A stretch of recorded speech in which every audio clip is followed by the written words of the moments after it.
Once upon a time in a world obsessed with silencing secrets, the history of sexuality unfurled not as a tale of hidden desires, but as one of astonishingly public control. Michel Foucault, in his groundbreaking work The History of Sexuality, invites us into this world, peeling back layers of repression to reveal a curious paradox. Rather than being hidden, sexuality had become a relentless obsession, regulated by powers we rarely notice.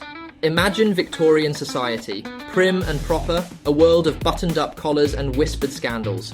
It's easy to think they buried sexuality, stifling every mention, but Foucault suggests something else.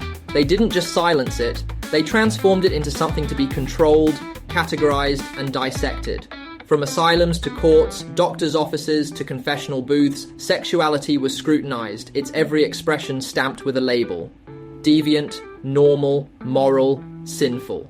Society framed sex in terms of standards, not silences. And by doing so, it took control, managing who could speak, what they could say, and how they could act on their desires. Foucault names this paradox the repressive hypothesis, the idea that though it seemed like we were repressing sexuality, we were actually amplifying it through rigid classifications. Sexuality didn't disappear. It became something to study, analyze, and control. Doctors, priests, and policymakers all entered the scene, dissecting sexuality as if it were a science, turning the intimate into the public. Think about the power in that. Knowing not just how people behave, but knowing their inner desires, cataloguing them, and labeling their tendencies. This wasn't mere curiosity, it was control over bodies and minds, the kind of control that shapes a society from the inside out. Foucault takes us further back to ancient Greece and Rome, where sexuality looked surprisingly different. Unlike the rigid categories of normal and abnormal that we know, ancient cultures saw sexuality as part of ethical practice. Sexual acts were about care of the self, acts performed with honor and moderation rather than shame and secrecy. A man's virtue wasn't about repressing desire, but about managing it with integrity,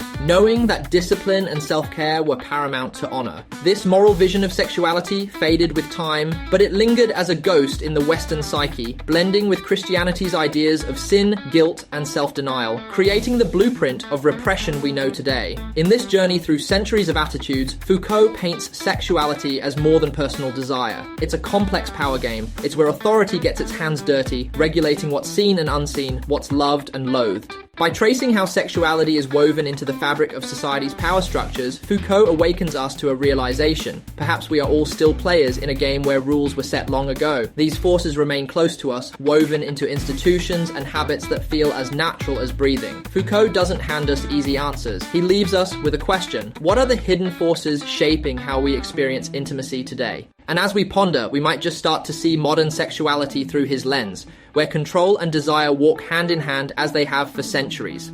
Found this fascinating? Want to avoid the powers that censor and control your intimate life? Join us on lifesexplicit.com for unfiltered sex and relationship support, escape the algorithms and follow our Telegram channel, telegram.lifesexplicit.com.